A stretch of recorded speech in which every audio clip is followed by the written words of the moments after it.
शंकर महाराजांच्या दाढीवाल्या फोटोची खरी हकीकत.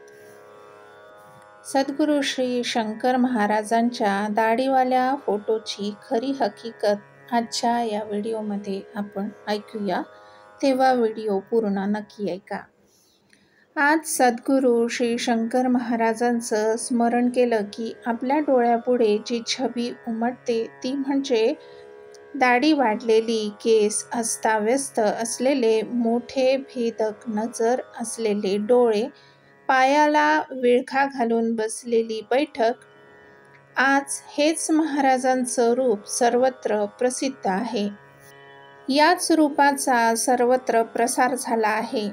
पण या फोटोत दिसणारं रूप हे अपवादात्मक रूप आहे. कारण महाराज कधीही दाढी ठेवत नसत. कुठल्याही इतर फोटोत त्यांची दाढी वाढलेली दिसत नाही.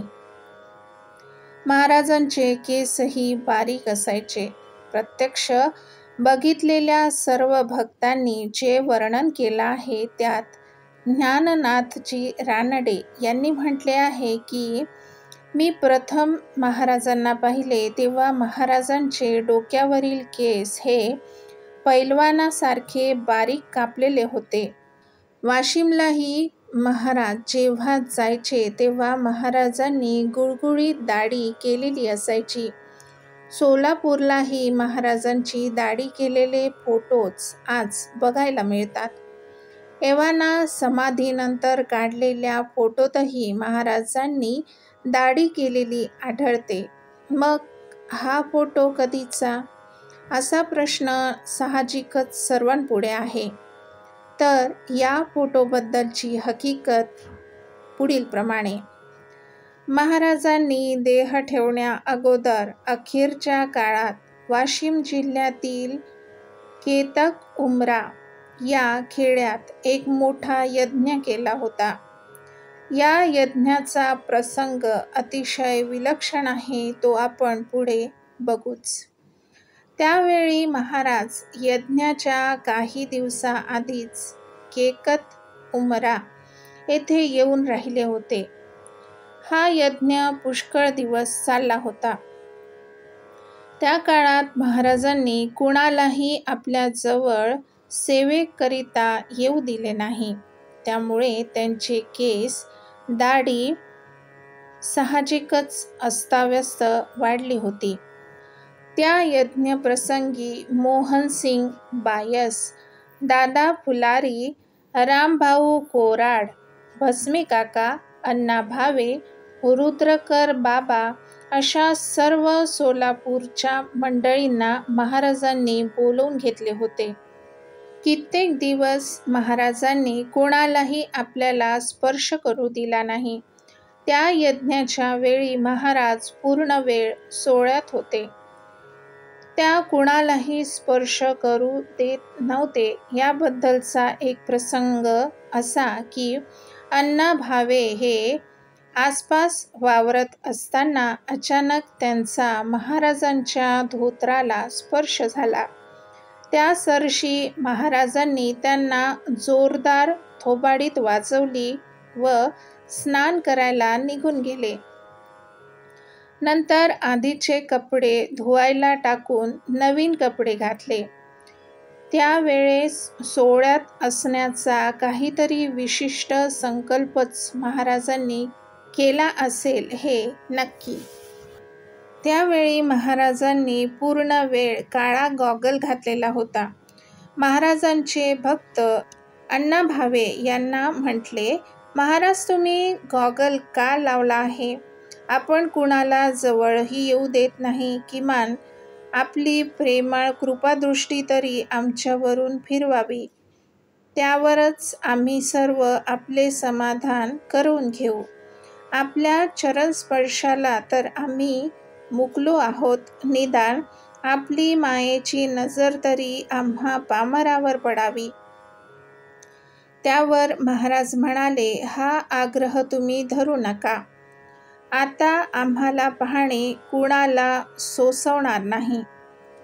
त्यावेळी महाराजांची स्वारी आनंदात व सौम्य आहे हे बघून सर्व भक्तांची भीड चेपली. ते म्हणू लागले, महाराज, काय व्हायचे ते होऊ द्या, आम्हाला आपली कृपादृष्टी द्या. असे म्हणताच महाराजांनी आपला डोळ्यावरचा गॉगल काढला. पाहिले तो काय, अत्यंत लालबुंद डोळ्याचे ते तेज पाहणाऱ्याला थरकाप उडवणारे होते. एक भक्त तर भोवळ येऊन पडला. लगेच तिथे असलेल्या फोटोग्राफरला सांगून महाराजांची प्रतिमा टिपण्यात आली.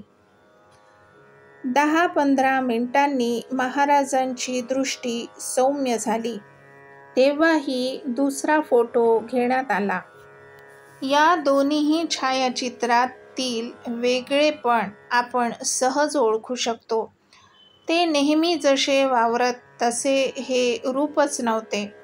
पुढे महाराजांच्या समाधीनंतर त्यांच्या दुसऱ्या सौम्य छायाचित्रावरून काढलेले तैलचित्र समाधीवर ठेवण्यात आले होते आणि त्याच फोटोवरून आजची समाधीवरील मूर्ती घडविण्यात आली.